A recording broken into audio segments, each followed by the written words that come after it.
Happy Friday, everybody. Let's talk about everything happened on Thursday night, January 22nd, 2026. We have the first game. The Charlotte Hornets beat the Magic 124-97. The Charlotte Hornets, they've been impressive. I gotta say, they beat the Magic on the road. They're now the 12th seed, moving on to the 10th. I mean, they're only 3.5 games out of the 10th seed, and they're 5-5 in their last 10. So they're playing all right. They might be fighting for a spot, which is good for all the guys on this team, especially LaMelo, who played just 28 minutes. I think this is just the approach for him this year. I would buy low. Like, if the owner is super frustrated, just throw him a top 90 and 100 player who's outperforming right now, right? Who's a top 50 player in the last 2 weeks maybe, but really just overperforming. LaMelo should be getting 28 to 30 minutes. He should give you, especially if you're pounding field goals and turnovers. Actually, turnovers, fine. Just if you're pounding field goals, fine. Like, he's going to give you 20 points, a lot of threes, a lot of assists, some good rebounds, steals, and blocks. So, this is also a blowout. Otherwise, I think he might play a few more minutes. Who knows? They're going to maybe ramp him up later in the season as well. Brandon Miller, 27 minutes, had 20 points and 2 steals. That's good. Kanipo, now he's grabbing rebounds too, 10 rebounds and a steal, 13 points. But just the problem with him in fantasy is he's got to do more, get more defensive stats. Miles Bridges had 10 points and 8 rebounds. And they've been starting Diabate, who had some foul trouble, so Ryan Kalkbrenner got more minutes. But, if it wasn't for the foul trouble, Diabate would got more minutes. So I think he needs to be rostered right now. He's a pretty good fantasy player. And he give efforts too on the court. For the Magic, pretty bad loss. Anthony Black goes 1 for 11. It's fine. Let's not do anything stupid. He was really, really hot the last couple of weeks. Finally has a bad game.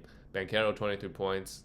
Mediocre game, but goes 9 for 12. That's going to be his problem. I don't know when he's going to fix this. So next year, if you draft him, I wouldn't draft him in the 3rd round, but if you're going to draft him, make sure you pound free throws.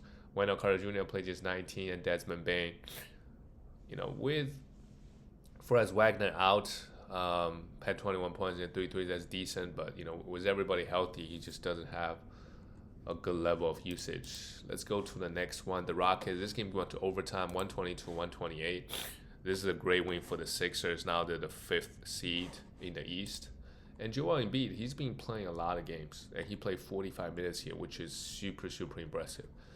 Probably had his best game of the season, to be honest with you. So if you're holding on Embiid, it's paying off. Congratulations. But again, if you can sell Embiid for any first-round player, I would. It just, the injury concern is just too big. He's playing really well, no doubt, putting up top 10 numbers. But if you can get a top 10 player who's more healthy, right, who might be underperforming a little bit right now, I would absolutely do it. Şengün had a big one, 7 assists, 3 steals, and 2 blocks. KD with 36 points, but again, with 8 turnovers. KD's problem is never that he cannot get a bucket. But in 5-on-5 basketball, you really got to play make, and to have 8 turnovers and only 3 assists, that's telling. And that's also a big problem for the Rockets is, they don't really have a true point guard. That forever lead is out, Amen Thompson, 9 assists, 6 rebounds, 3 steals is good, but not good enough for a second round.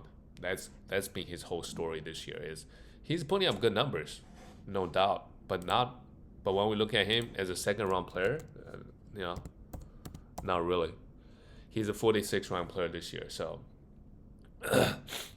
a big reason is just not getting. 1.4 steals is good. 0.5 blocks. We just need more. The blocks maybe just need more. Maybe average 1 block. That's going to help his value. Taro Eason come off the bench, had 4 steals. I would also roster him. He's a must roster as well. For the Philadelphia Sixers, Joel Embiid, yep, we talked about him. A triple-double, nice. I try to sell him if I can for any first-round player, top 10 player. So some of the guys I'm looking at, like, hey,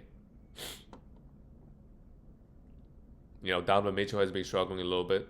If you can get him for Joel Embiid, I would absolutely do it. Tyrese Maxey, 36 points, 10 assists, 3 steals, great. And Paul George struggled a little bit with fouls, but still had 3 steals. Paul George on this team, he's not going to put up big numbers. In category league, he's going to be a guy that, give you 15, 16 points, which is decent. Maybe not for his standard, but you're not drafting him in the 3rd round or 4th round, right? Drafting him late probably. But he's going to give you good threes, good free throw, good rebound, good assist, which he did it all here, 3 steals and a block. So that's great. VJ Edgecombe also had 3 steals. The usage is a concern when everybody's healthy. And Cal Oubre Jr. did what he does best, just score 26 points. We can let Quentin Grimes go, just not enough minutes for everybody. Move on to the next one. We have Denver Nuggets. They beat the Wizards. That's good without Jokic. Low scoring game, by the way. How about Peyton Watson? I really try to sell him. 35 points. Not only he's getting a lot of minutes right now, but he's also shooting the ball unbelievably. At some point, the defense is going to adjust to you as well. You're not going to go 6 for 8 that often. 9 for 10 from the line, yeah. Great. Great, but try to sell him. And of course, when you sell him, aim high. Try to get him a top 50, 60. If you get him back a top 100 player, what's even the point? Jamal Murray, 24 points. Somewhat quiet game. And Valanciunas, let's also just pick him up. Now he's back. And, actually Jokic is only a week or 2 away. So, but you can use him for the next week. So I'll pick him up and just see how things go. And Aaron Gordon, I would also pick him up. Great win by Denver. For the Wizards, Trey, when is Trey going to be back? And surprisingly, Bob Carrington put up some defensive numbers. 3 steals and 2 blocks. That's probably his career high. 5 stocks. Also hit 3 threes. He took 13. So for now, let's roster him. Let's also roster Trey Johnson. With Trey out, these guys are going to have some value in the next couple of weeks. And who knows if Trey's going to come back at all. There's a chance he doesn't come back at all this year. Alex Sarr, 15 points, 8 rebounds is all right. Added a steal and a block, and Chris Middleton's minutes is up a little bit. But I don't think he's really fantasy relevant. Keyshawn George, what a game. Struggled from the field, as he always does, but 12 rebounds, 7 assists, and a steal, 20 points. Great. Great. And that's better to give CJ McCollum minutes, The next game is the Warriors. They're bad. 115-123. They lost to the Mavs. Of course, right now their office is calling people trying to make a trade. They would just get rid of all their first round picks. There's no point holding on your first round picks when Curry is at this age. Get rid of your second round picks in the years to come. Just once Curry retires, what's the point? Just tank for a couple of years. Curry 38 points. That's great. And also Kuminga also just got hurt too. So they really need bodies. So I would roster Moody, DeAnthony Melton, Al Horford, right?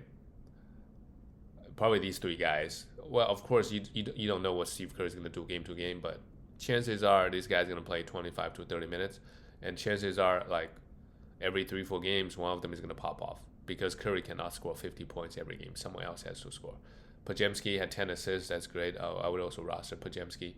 Draymond played just 23 minutes. He had 6 fouls. That's not ideal. But yeah, the Warriors are a mess right now. For the Mavericks, Cooper Flag 21 points, 11 rebounds is okay. And of course, Mavericks, they're also in a pretty bad situation. AD and Kyrie are out. Is AD gonna come back?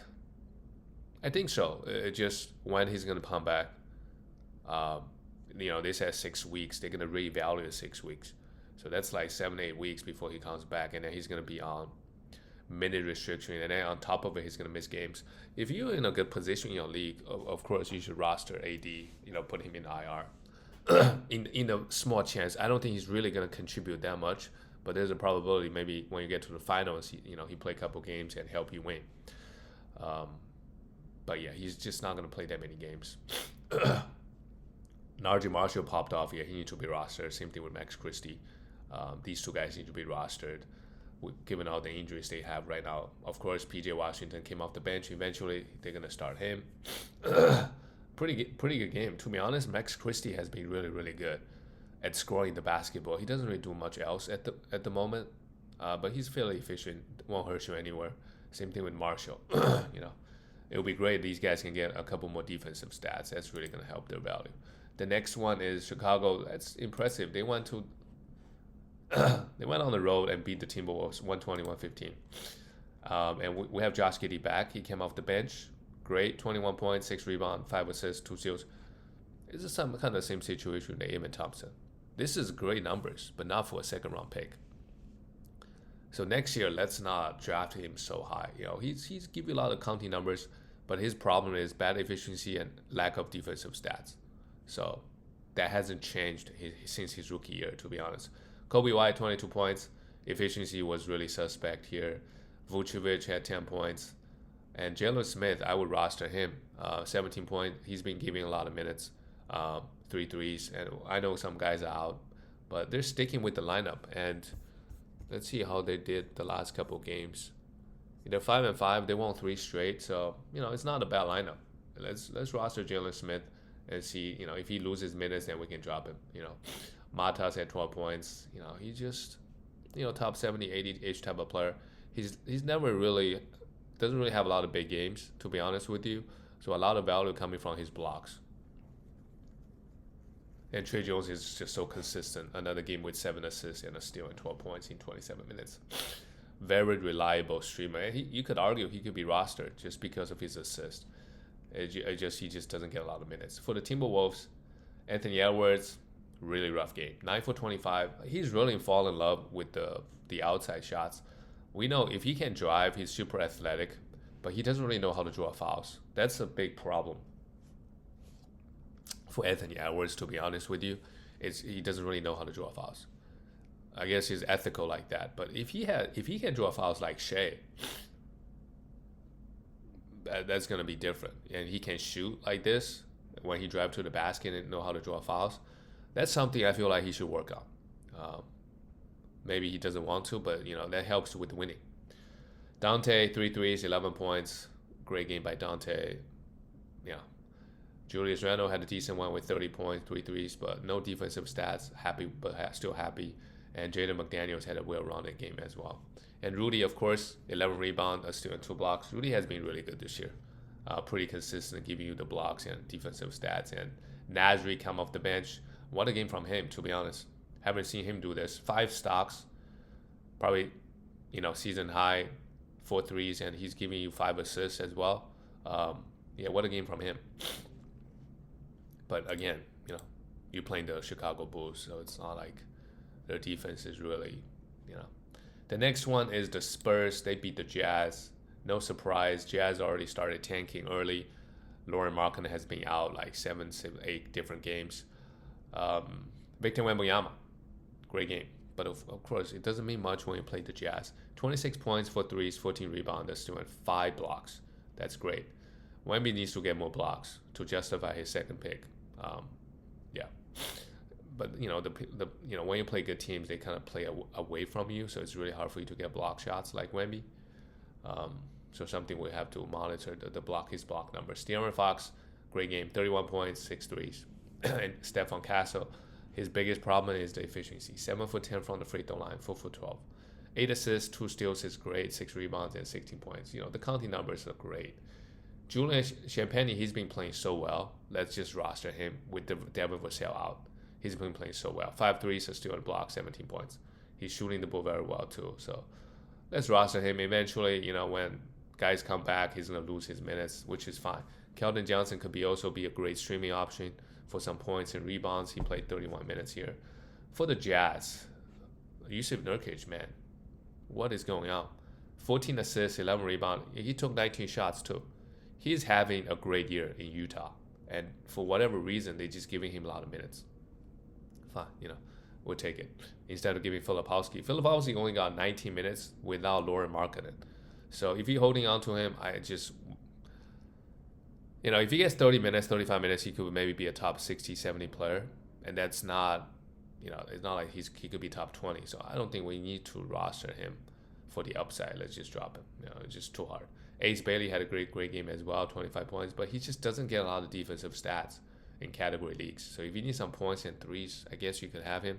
He has big minutes, but just doesn't do enough peripheral stats.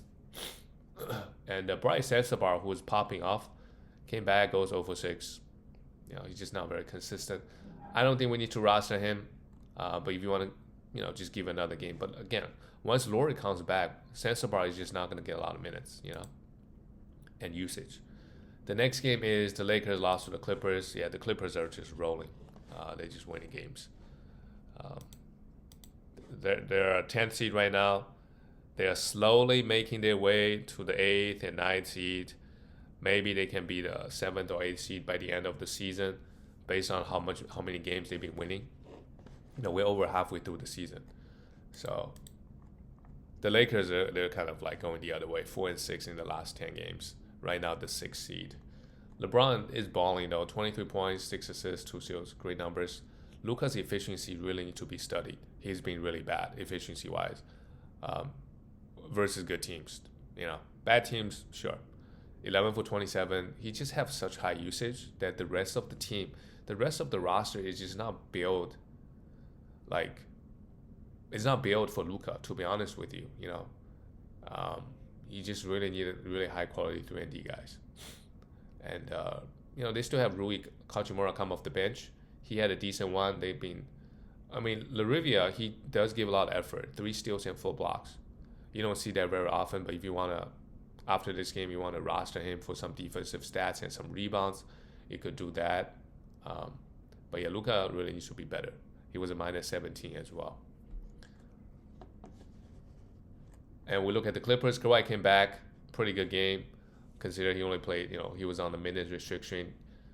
He's a top 5 player rest of the way. It's just, can he stay healthy? John Collins, 13 points. He needs to be rostered as well. Pretty quiet game here. Zubac had 10 offensive rebounds. What is going on with the Lakers defensive rebounding? 10 offensive rebounds for Zubac, 18 points. Big game from Zoo. And Harden struggled, 6 for 21. It doesn't even matter.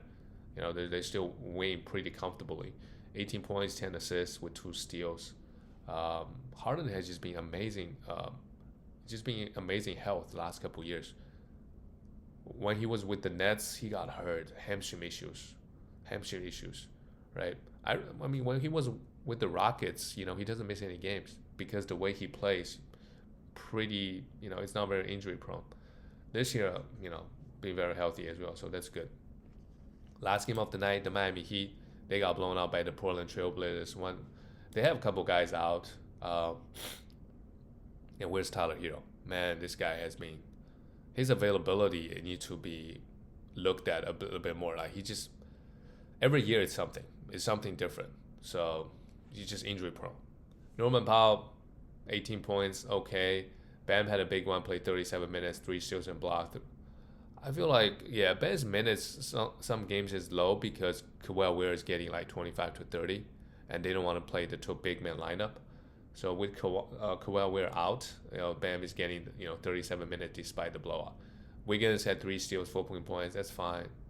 But the Miami Heat, they're gonna win some regular season games, but just given their roster construction, maybe they can go deep, but maybe win one round at most. They just don't have enough talent in the playoffs to win. So they got to make some changes. For the Blazers, Danny Advia, I believe he got hurt. Hopefully he's all right. Did he get hurt? Yes. Hopefully he's all right. He actually averaged the most drives in the NBA, so he's getting to the line a lot. Great, he's having a great year. Not blowout year. What's the word? Breakout. Yeah. He's having a breakout year. Donovan, pretty quiet in 27 minutes, and Shaedon Sharp somehow got 4 steals. I would try to sell him high. Jeremy Grant came back. As guys come back, I feel like he's just not going to get this. Jrue Holiday also came back here. He's just not going to take 21 shots. He's not going to play 34 minutes. So that's my feeling. I don't think he's that good of a player as well in real life. So, yeah. Jeremy Grant, if you want to pick him up for some points, some threes, he's going to get his points and his usage. And that's it, guys. I'll see you tomorrow.